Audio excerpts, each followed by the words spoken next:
지난주에 바리새인과 그리고 예수님 사이에 논쟁이 있었습니다. 바리새인들은 그 세상의 권세자들에게 세금을 내는 것이 옳으냐 하는 것을 가지고 예수님께 물었고, 예수님께서는 그 메시아가 다스리는 하나님의 나라와 세상 권세자가 다스리는 이 세상의 나라가 중복되는 것이 아니라 별도로 존재하는 것이기 때문에 하나님의 것은 하나님에게, 또 로마 황제의 것은 황제에게 돌리는 것이 마땅하다라고 말씀하셨죠. 오늘 예수님께 와서 예수님께 질문한 무리들은 사두개인들입니다. 사두개인들은 솔로몬 시대 때의 제사장인 그 사독의 후손이라는 의미인데요. 이 사람들은 제사장 가문이었습니다.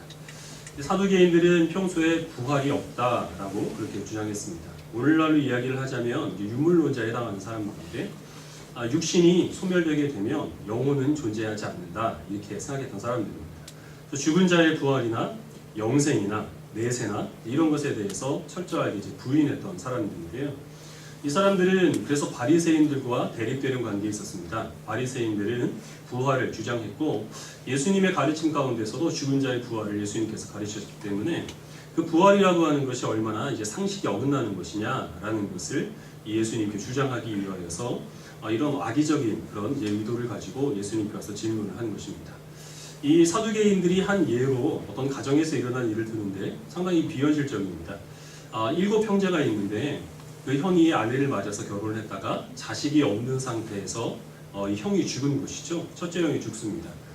유대인들은 이 형사 취수제라는 것이 있어서 아들이 없는 상태에서 남자가 사망을 하게 되면 그 동생이 결혼하지 않은 동생이 그 형수와 결혼을 하여서, 그래서 이제 형의 대를 잇게 되는 것이죠. 그리고 또 이 형수의 생계를 이제 보장하는 일을 동생이 이제 하게 되는 겁니다. 이게 율법에 하나님께서 정하신 것인데, 그 제도에 의하여서 둘째가 이 형수와 결혼을 하게 됐다는 겁니다. 근데 역시 자녀가 없는 상태에서 둘째가 죽습니다. 그래서 셋째가 또 이 형수와 결혼을 했는데 셋째도 죽습니다. 그런 식으로 해가지고 7 형제가 모두 자녀가 없는 상태에서 죽었다는 거죠. 실제로 이런 일이 일어나는 경우는 이 형수가 보험금을 타내려는 목적으로 형들을 살해하지 않는 이상 좀처럼 일어날 수 없는 일이죠. 근데 이거를 사두개인들은 지금 예수님께 예고 드는 겁니다. 그렇게 해서 이 형수까지 다 죽게 되면, 그래서 부활을 하게 되면, 부활한 이후에는 이 형수는 누구와 함께 살아야 되느냐, 누구와 부부관계가 되느냐 하는 것이 예수님의 질문이었습니다. 예수님께 질문한 내용입니다. 예수님께서는 이 질문에 대해서 너희가 성경도 하나님의 능력도 오해하였기 때문에, 그래서 지금 이것들을 제대로 이해하지 못하고 있는 것이다 라고 이렇게 말씀을 하십니다. 사두개인들이 먼저 오해하고 있는 것은 우리가 이 땅에서 갖고 있는 여러 가지 이제 관계와 그리고 또 제도들이 있습니다. 나라라든지 가정이라든지 그런 것들이 부활 이후에도 계속 영원히 지속되리라 라는 것이 이 사두개인들이 갖고 있었던 오해였던 것이죠. 하나님께서 우리가 사는 세상 가운데 부부라고 하는, 또 가정이라고 하는 제도를 주신 이유는 생육하고 번성하여 땅을 다스리라 하시는 그 말씀에 따라 하나님께서 다시 예수님을 세상에 보내실 때까지 이 세상을 생육하고 번성하여 다스리는 일들, 특별히 우리 믿음의 가정 가운데는 부모의 신앙이 자녀들에게 유산으로 상속이 되어서 이 믿음의 대가 끊어지지 않도록 하시는 일들을 하나님께서는 가정에 이루시기 위하여 결혼을 주시고, 그리고 또 자녀들을 허락하여 주셨다는 것이죠. 그래서 우리들이 하나님 나라에 올라가게 되면 그 하나님 나라에서는 더 이상 자녀를 낳을 이유가 없게 되는 것입니다. 그리고 거기에서는 더 이상 이 땅 가운데 맺었던 여러 가지 이제 가족 간의 관계, 이런 것들이 사실 무의미하게 되는 거죠. 그렇다고 해서 우리들이 부활한 이후에 하나님 나라에 가서 부부를 서로 몰라본다든지, 아버지를 아버지라 하지 못하고 형을 형이라 하지 못하는 홍길동같이 된다는 그런 의미가 아니라 가족의 범위가 확대된다는 것입니다. 하나님 아버지를 우리 아버지로 모시고 거기에서 우리는 하나님의 자녀로서 한 가족을 이루게 된다는 것이죠.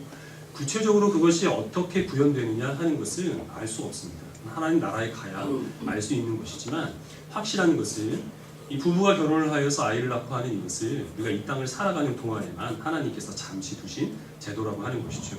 사두개인들은 이 부분에 대해서 잘 이해를 하지 못했다는 겁니다. 또 하나 사두개인들이 오해하고 있었던 것은 부활에 하나님께서 죽은 자를 부활하게 하시는 하나님의 능력입니다.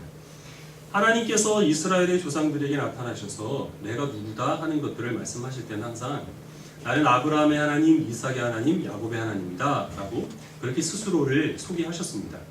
우리 말에는 이 시제가 잘 나타나지 않는데 그 원어에는 시제가 잘 나타나 있습니다. 하나님의 말씀은 내가 한때 아브라함의 하나님이 없다가 아니라 내가 지금 아브라함의 하나님이다 라는 것이죠.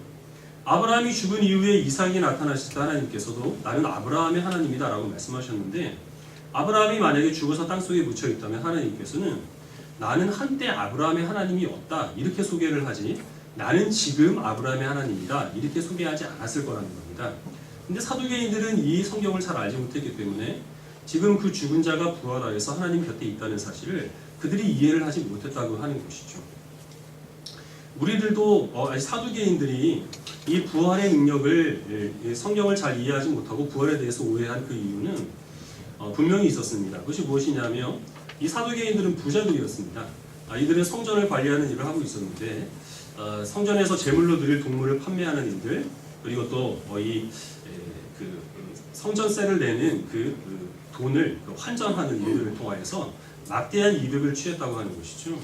너무나 생활이 넉넉하고 지금 살고 있는 이 세상이 만족스러운데 굳이 이들은 하나님 나라에 대해서, 내세에 대해서 어떤 소망을 가질, 기대를 가질 이유가 전혀 없었다는 것입니다. 그럼 우리들도 마찬가지인데요. 여기 계신 분들 중에서는 몸이 많이 아프신 분이거나 아니면 생활이 몹시 어려운 분은 예수님께서 하루빨리 이 땅에 재림하시기를 원하는 그런 마음이 있을 것이고, 내가 이 세상을 얼른 떠나서 하나님 곁에서 평안함을 누렸으면 좋겠다는 그런 기대하는 마음들이 있을 겁니다. 근데 그렇지 않고 생활이 너무 넉넉하신 분들이 있을 거예요.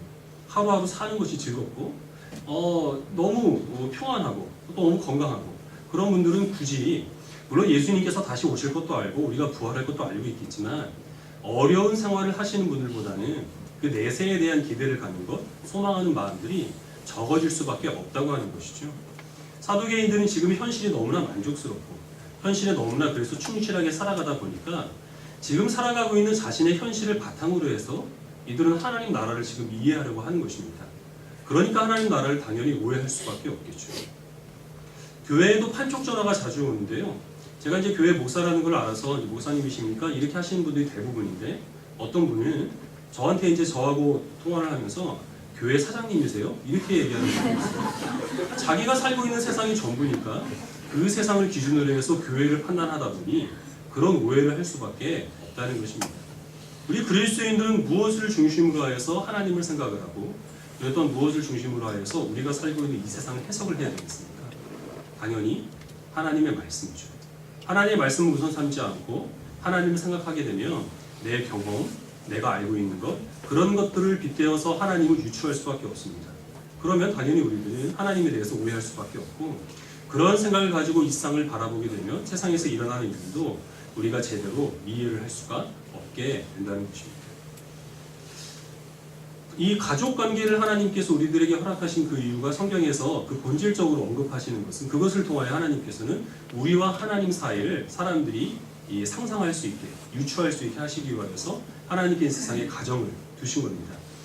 예를 들면 하나님께서는 이 부부관계에 대해서 성경이 어떻게 설명하시냐 하면, 예수님께서 신랑이시고 교회는 그 예수님의 신부가 된다라는 겁니다. 그래서 가정에서 일어나는 일 가운데 건강한 가정은 그 남편이 아내를 희생적으로 사랑하는 가정이 건강한 가정이죠. 그리고 또 아내는 남편을 온 마음을 다해서 공경하는 것이 건강한 가정입니다.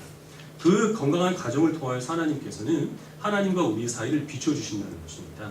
하나님께서 우리를 생명을 다해 사랑하시고, 그런 우리를, 하나님에 대해서 우리는 순종하는 것으로 반응하는 것이, 그것이 하나님과 우리 사이의 아름다운 관계인데, 그것을 설명하기 위하여서 모형으로 하나님께서는 부부라고 하는 것, 가정이라고 하는 것을 허락해 주셨다는 것이죠.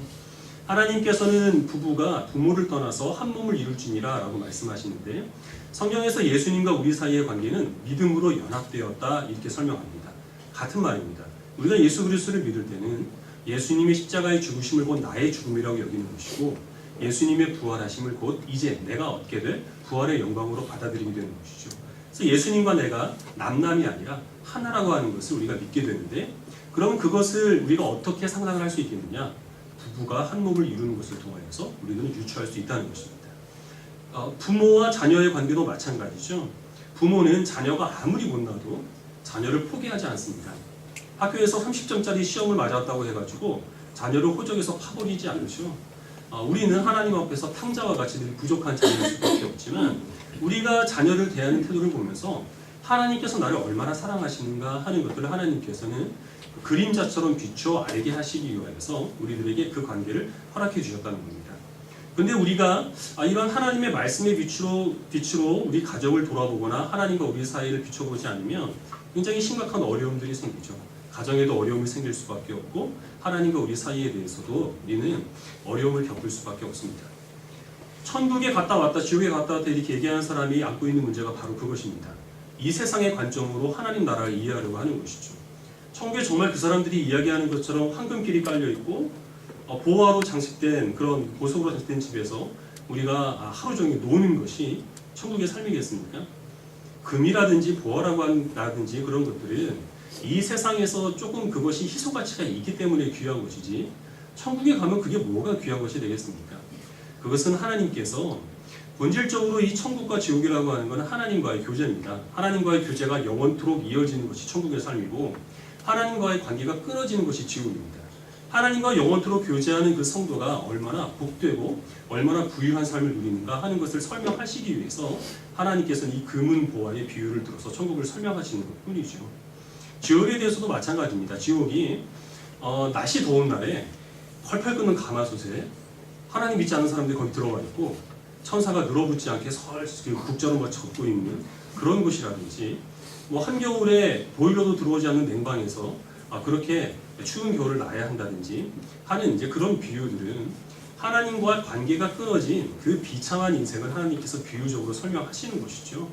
그것이 얼마나 영화롭고 또 얼마나 비참한가 하는 것들은 우리가 그곳에 가야 아는 것이지 지금 우리가 이 땅 가운데서 부유하다, 이 땅 가운데서 비참하다 하는 것을 그대로 천국에 투영할 수는 결코 없다고 하는 겁니다. 우리 그리스도인은 항상 내 경험이나 아니면 내 지식이나 세상의 가르침이나 이런 것들로 하나님을 판단하지 않고 성경 말씀에 비추어서 하나님을 이해하고 그 신앙을 가지고 세상을 바라볼 수 있는 그런 분별력들이 요구되는 것이죠. 이런 분별력이 특별히 요구되는 분야가 오늘날 문화입니다.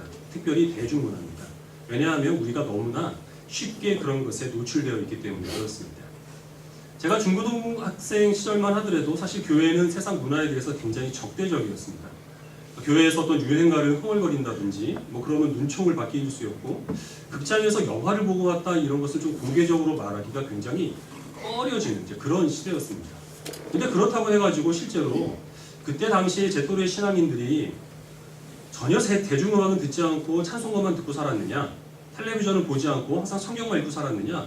그렇지 않았죠. 밖에 나가면 할 거 다 하면서 교회에 와서는 안 하는 척 하는 게 그게 이제 사람들의 어떤 일반화된 습관이었다는 것입니다. 우리가 지난주에 예수님의 말씀 가운데서 우리 그리스도인들은 세상의 보냄을 받았지만 세상에 속하지 않았다. 그래서 세상 사람들과 어울려 살아가게 되지만 그러나 우리의 정체성을 잃지 않는 것이 중요하다라는 말씀을 드렸는데 그것은 문화에 대한 우리의 태도에 있어서도 역시 똑같이 적용됩니다. 우리는 똑같은 것들을 받아들이고 그리고 또 일부러 그런 것들을 격리해서 살아갈 수는 없죠. 그것은 불가능하고 또 바람직하지도 않습니다. 그렇게 되면 우리 그리스도인들이 정말 하루 종일 눈 감고 귀 막고 지낼 수밖에 없고 특별히 우리 직업을 선택하는 부분에 있어서 우리 그리스도인들은 종교적인 영역에까지밖에 일할 수밖에 없다는 그런 한계가 주어지게 되는 것이죠.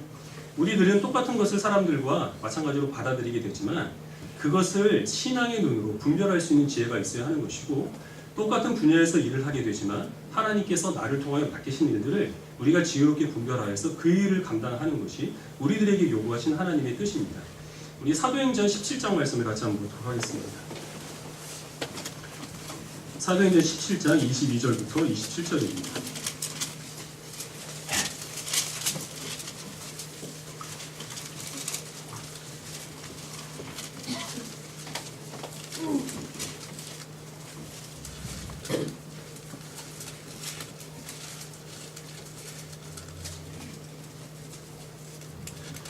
칠 7장 22절을 제가 먼저 읽고 27절까지 한 절씩 읽어보겠습니다. 바울이 아레오바고 가운데 서서 말하되 아덴 사람들아 너희를 보니 범사에 종교심이 많도다. 내가 돌아다니며 너희가 위하는 것들을 보다가 알지 못하는 시체계라고 새긴 단도 보았으니 그것은 너희가 알지 못하고 위하는 것을 내가 너희에게 알게 하리라.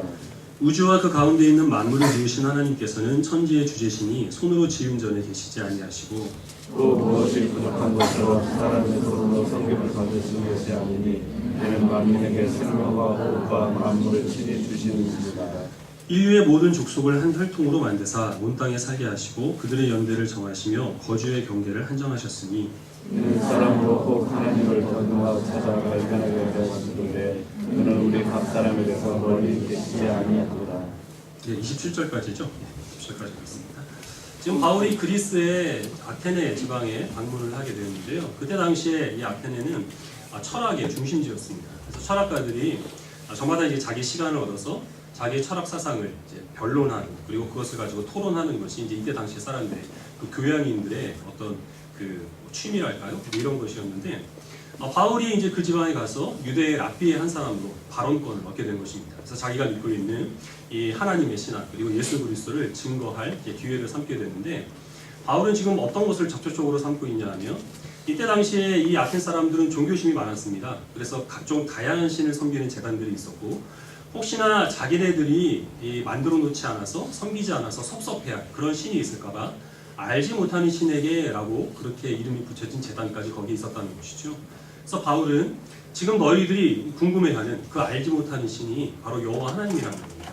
왜 여호와 하나님을 이들이 알지 못하느냐 하면 이들이 생각하는 신은 사람이 만들어낸 신이기 때문에 사람이 만든 그 신전 안에 거하고, 그리고 사람이 연구하고 고안해내는 그런 신이라는 것이죠. 그러나 하나님은 참된 하나님이시기 때문에 사람이 만들어 놓은 그 전에 거하지 않는다는 겁니다. 그리고 그 하나님께서는 사람이 유추해서 사람이 고민해서 만드는 그런 하나님이 아니라 그 하나님이 어떠한 하나님인가 라는 것을 이 자연 만물과 세상의 여러 가지 제도들과 그리고 또 세상이 돌아가는 원칙들을 통하여 혹시 사람들이 이 하나님을 더듬어서 알 수 있도록 하나님께서는 자신에 대한 그 흔적들을 이 세상 가운데 남기셨다는 것이죠.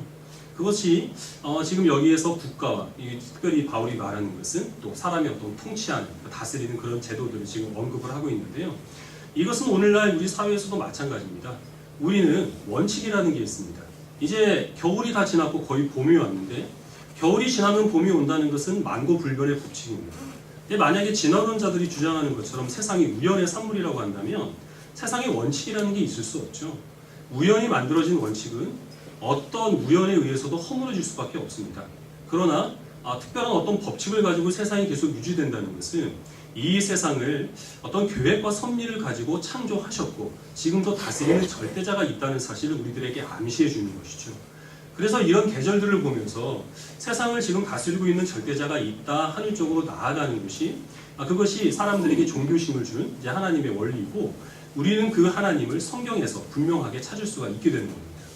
이 하나님의 흔적은 자연 만물뿐만 아니라 하나님께서 문화, 특히 대중문화에 대해서도 이 흔적을 새겨두셨다는 것입니다.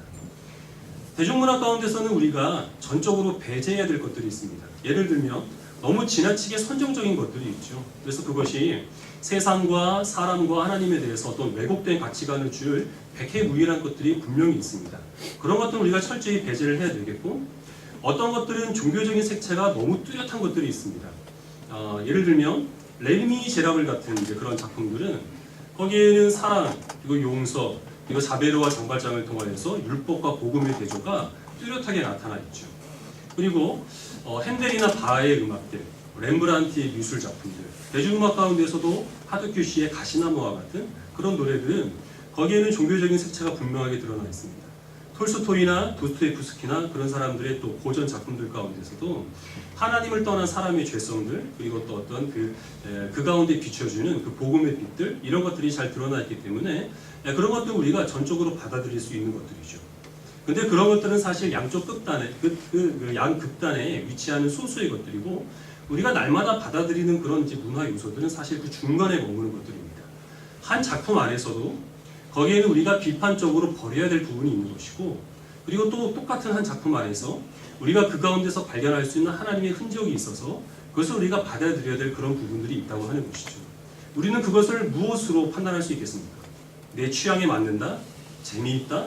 사람들이 좋아한다? 이게 아니라 과연 그것이 얼마나 철저하게 성경 말씀과 그리고 또한 복음을 증거하고 있는가, 거기에서 얼마나 우리들이 하나님의 그 영광을 발견할 수 있는가 하는 것을 기준 삼아서 받아들일 것은 받아들이고 버릴 것은 버려야 될 지혜가 우리들에게 요구된다는 것이죠. 한 가지 예를 들자면 여러분 미생이라는 드라마가 있었는데요. 미생이라는 말은 바둑 용어입니다.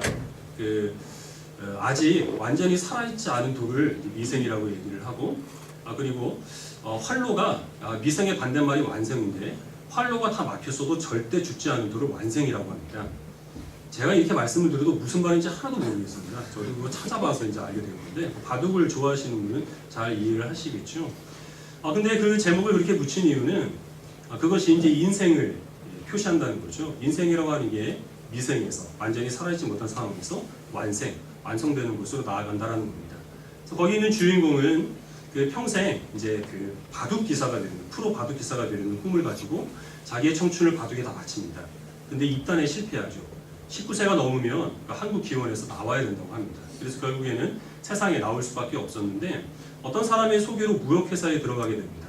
근데 이 주인공은 어떤 일을 해본 적도 없고 또 사람들과 더불어서 어떤 사회생활을 해본 적도 없기 때문에 굉장한 어려움을 겪습니다.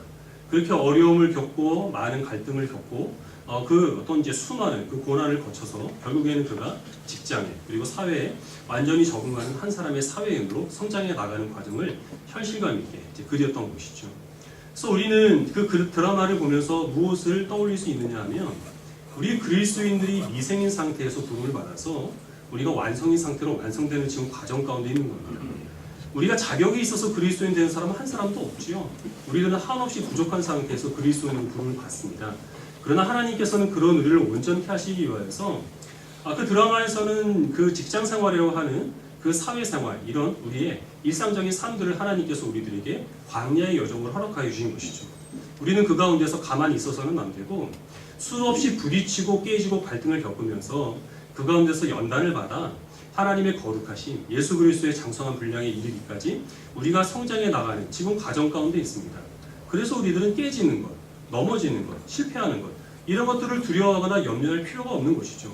우리들은 만들어가는 과정 가운데 있기 때문에 그렇습니다. 근데 거기에서 우리가 또 받아들일 수 없는 분명한 거기에 한계도 더불어서 발견을 해야 합니다. 어떤 부분이냐 하면 거기에서는 이제 한 사람이 사회인으로 완전히 적응하는 걸 완성이라고 얘기를 했는데 우리 그리스도인들은 거기서 더 나가야 되는 것이죠. 하나님께서 원하시는 수준, 하나님의 백성으로까지 우리가 영적으로도 온전하게 되는 것이 그것이 우리가 추구해야 될 완성된 삶이라고 하는 겁니다. 그리고 또 한 가지는 거기에 주인공은 사실은 굉장한 능력자입니다. 일단 얼굴이 잘생겼습니다. 누구에게나 호감을 줄 만한 그런 외모를 가지고 있고 그리고 또 대단히 영리하죠. 그래서 자기의 능력으로 그는 그 사회생활에 직장생활에 적응을 하게 되지만 우리들은 하나님의 도우심과 성령 하나님의 인도하심으로 인해서 하나님의 사람으로 완성되어 가는 것 이제 그런 부분들은 우리가 또 그 드라마가 갖고 있는 한계로 그렇게 받아들일 수가 있는 거죠. 그러나 상업적인 목적으로 만들어낸 여러 가지 영화들이나 아니면은 임성환 작가가 그 대본을 쓴 막장 드라마나 이런 부분에 있어서 우리가 억지로 끌어낼 부분들이 있기는 하겠습니다만은 사실은 버려야 될 부분들이 너무나 많이 있죠. 그런 것도 우리가 분별력을 가지고 받아들여야 되겠죠. 김광석 씨의 서른 즈음이라는 노래가 있는데요. 또 하루 멀어져 간다로 시작을 했다가 매일 이별하며 살고 있구나 라는 걸로 이제 끝나게 됩니다. 노래가. 저는 진작에 그 노래를 알고 있었지만 별로 그렇게 제가 30살도 아니고 감흥을 느끼지 못했는데 작년 연말쯤에 갑자기 그 가사가 마음에 와닿더라고요. 어느 순간부터인가 저는 이제 그 인생이라고 하는 게 점점 제가 갖고 있지 못한 것들을 갖고 비워져 있는 부분들을 채운다라고 생각을 했는데 어느 순간부터인지는 가지고 있는 것들을 자꾸만 잃어버리고 내 안에 있는 것들이 점점 비워져가는 게 인생이 아닌가라고 그렇게 생각을 할 때가 됐습니다. 재능이라든지 건강이라든지 열정이라든지 그런 것들이 조금씩 사라져가는 것을 제가 느끼면서 좀 서글프다라는 그런 느낌이 가졌을 때 딱 그 노래를 들으니까 이제 제 노래더라고요. 그래서 그 노래에서 저는 시편 103편을 떠올렸습니다. 같이 읽어보도록 하겠습니다. 시편 103편 15절부터 22절입니다.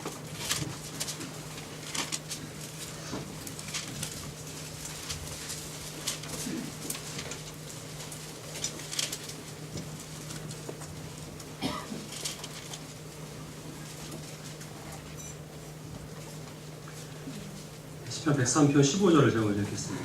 인생은 그날이 풀과 같으며 그 영화가 들의 꽃과 같도다. 그것은 바람이 지나가며 없어지나니 그 있던 자리도 다시 알지 못하거니와. 여호와의 인자하심은 자기를 경외하는 자에게 영원부터 영원까지 이르며 그의 의는 자손의 자손에게 이르리니 그의 언어를 지키고 그의 법도를 기억하여 행하는 자이니라. 여호와께서 그의 보좌를 하늘에 세우시고 그의 왕권으로 만유를 다스리시도다. 능력이 있어 여호와의 말씀을 행하며 그의 말씀의 소리를 듣는 여호와의 천사들이여 여호와를 송축하라. 그에게 수종들며 그의 뜻을 행하는 모든 천군이여 여호와를 송축하라. 여호와의 지으심을 받고 그가 다스리시는 모든 곳에 있는 너희여 여호와를 송축하라. 내 영혼아 여호와를 송축하라. 시편은 이제 인생의 허무함을 노래를 하고 있는데요. 아무리 사람이 한때 어떤 그 화려한 시간을 지냈다고 하더라도 꽃이 한때 아름다웠다가 이내 지고 마는 것처럼 그것은 결코 영원할 수 없다는 것이죠. 사람의 인생의 가치를 가질 수 있는 이유, 지금 내가 애정을 쏟고 열정을 쏟아서 하는 그 일이 영원한 가치를 가질 수 있는 그 이유는 그것이 하나님의 약속과 하나님의 법도, 하나님의 말씀 가운데서 이루어지는 일인데 비로소 그것은 한날 피었다 지는 풀이나 꽃과 같지 않고 영원한 가치를 바랄 수가 있다고 하는 것입니다. 그래서 우리 인생의 본분은 우리가 소요리 문답 첫 번째 그 질문에 답하는 바와 같이 하나님을 영화롭게 하고 영원토록 하나님을 즐거워하고 하나님을 송축하는 것이 이제 인생의 본분이라는 것을 점점 더 많은 것을 비워져가고 이루어져가는 그런 제 인생을 통하여서 또 그 노래를 통하여서 생각하게 되었다는 것이죠. 굉장히 경건하지 않습니까? 저와 똑같은 것을 느껴야 된다는 것은 아니지만 우리들이 매일 보고 접하는 그러한 이제 문화적인 요소들 가운데서 그 가운데서 우리가 복음의 빛을 분별해 낼 수 있어야 하고 또 무엇을 우리가 버려야 할 것인가 라는 것들은 찾을 수 있어야 한다는 것입니다. 근데 요즘 젊은 사람들이 듣는 노래는 사실 어떤 인생의 철학적인 깊이가 거의 없죠. 한간에 화제가 된 위아래라는 노래를 들었는데 우리 그리스도인들은 위아래라는 노래에서 무엇을 찾을 수 있을까요? 저는 거기서 창세기 28장을 떠올렸습니다. 야곱이 꿈을 꾸는데 꿈꾸는 그 꿈에서 사다리가 나타나죠. 그 사다리에서 천사가 위아래 위아래 위아래 그렇게 왔다 갔다 하는 그 장면을 저는 떠올렸는데요. 전화 되니까 이제 그런 걸 떠오르지. 사실 이제 그런 노래들은 대단히 좀 충동적이고 어떤 좀 쾌락적인 그런 것들을 강조하기 때문에 특히 이제 청소년들은 이제 그런 부분에 있어서 안 들을 수는 없겠습니다만은 그것이 이제 어떤 한계를 가지고 또 어떤 악한 부분이 있는가 하는 것들을 잘 유념해서 구별할 수 있는 힘, 그런 능력들이 우리들에게 필요하겠습니다. 모든 부분들이 있어서 우리가 전적으로 배제해야 될 것은 없고 거의 드물고 또 전적으로 받아들일 수 있는 것들도 거의 드뭅니다. 항상 어떤 중립적인 가치가 있어서 또 그곳에는 하나님께서 어떤 복음의 빛, 하나님의 그 흔적들을 새겨놓아서 우리가 그런 것들을 말씀을 통하여 항상 분별할 수 있어야 되는 것이죠. 우리 성도들 가운데서 특별히 우리 또 젊은 청년들 가운데서는 음악적인 재능이나 미술적인 재능이 있는 분들이 있습니다. 이분들이 세상에 나아가서 그런 문화적인 요소를 받아들일 뿐만 아니라 사람들에게 그런 것들을 만들어서 전하는 일들을 하게 되겠죠. 그럼 무엇을 기준으로 해서 만들어야 되겠습니까? 거기에는 반드시 하나님의 흔적들이 새겨져 있어야 한다는 것입니다. 그것이 어떤 그 기독교라든지 아니면 예수님, 십자가, 복음 이런 것들을 거기에 뚜렷하게 반영해야 된다라는 의미가 아닙니다. 그것은 교회에서 해야 될 일입니다. 하나님의 영광, 하나님께서 만드신 세상의 아름다움, 하나님을 경외하는 인생의 어떤 자유로움, 하나님을 떠난 인생의 비참함들, 그런 것들을 충분히 은유적으로 자신이 만든 작품들, 자신이 만들어낸 그 결과물 가운데서 충분히 그리스도인들은 거기에 새길 수 있는 노력을 해야 한다는 것이죠. 그런 일을 함으로써 사람들이 혹시 더듬어서 하나님을 찾아갈 수 있는 그 일들을 지금 우리 그리스도인을 통한 하나님께서는 열심히 이루어 가시는 것이죠. 그 기준은 예수님께서 말씀하신 바와 같이 너희가 하나님의 말씀도 하나님의 능력도 알지 못하는 거로 오해하였다는 그 말씀과 같이 하나님의 말씀을 철저하게 바탕으로 삼고 신앙을 기준으로 해서 이 세상을 바라볼 때만 그 일들이 가능한 것입니다. 그럼 우리들이 힘써야 될 일이 무엇이겠습니까? 당연히 하나님의 말씀을 가까이 하고 하나님의 말씀을 잘 아는 것입니다. 몇몇 성경 구절을 알고 있다고 하여서 그래서 우리가 그런 일들을 분별력 있게 할 수 있는 것 결코 아닙니다. 성경 전체에 흐르고 있는 하나님의 섭리를 우리가 깨닫고 그 하나님의 섭리가 내 삶을 어떻게 인도하시는가라는 것들을 우리가 확신할 때 그 일들이 비로소 가능해질 수 있는 것이죠. 그리고 우리들은 매일 아침 집을 나서기 전에 우리가 알고 있는 그 하나님의 말씀을 내 삶 가운데 적용하기 위하여서 기도하고 우리들은 세상에 나가야 합니다. 의식적으로든 무의식적으로든 눈을 뜨면서부터 우리는 계속해서 세상의 가르침들, 사람들의 어떤 그런 가치관들을 우리들은 무의식 중에 강요받고 있는데, 그런 것들로부터 우리를 지키기 위하여서는 말씀과 기도로 무장하지 않고는 우리는 무방비 상태가 될 수밖에 없다는 것이죠. 말씀을 읽고 기도하지 않고 세상에 나아가는 것은 아무런 장비도 갖추지 않고 전쟁터에 뛰어드는 것과 똑같습니다. 특히 우리 어린 자녀들은 이 지금 자라나는 그 세대들은 거의 세상에 있는 것들을 무방비로 받아들일 수밖에 없는 그런 세대들입니다. 더욱더 심각한 문제가 될 수밖에 없기 때문에 부모님들이 말씀으로 잘 가르치고 기도하는 일들, 이런 것들을 힘써서 해야 하겠습니다. 오늘 사두개인들은 자신들의 삶을 바탕으로 해서, 자신의 생각을 바탕으로 해서 하나님을 이해하려고 하였고 하나님의 나라를 그들이 해석하려고 했기 때문에 예수님께 꾸지람을 듣습니다. 우리들도 우리가 갖고 있는 생각, 우리의 어떤 편견들, 우리의 지식, 이런 것들을 바탕으로 세상을 바라보거나 하나님을 생각하면 오해를 할 수밖에 없습니다.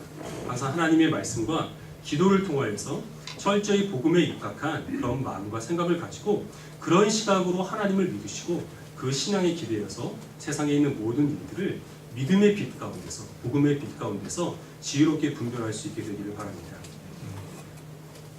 끝난 건데요. 조금 마무리가 미지는데요. 한 번 더 가겠는데요. 잘 부탁드리겠습니다. 말씀과 기도를 통하여서 철저히 무장을 하시고 그 신앙의 빛으로 우리 주변에서 나는 모든 일들을 해석하고 받아들일 것은 받아들이고 버릴 것은 버릴 수 있는 지혜로운 성도들이 되시기를 주님의 이름으로 축원합니다. 아멘. 기도하겠습니다.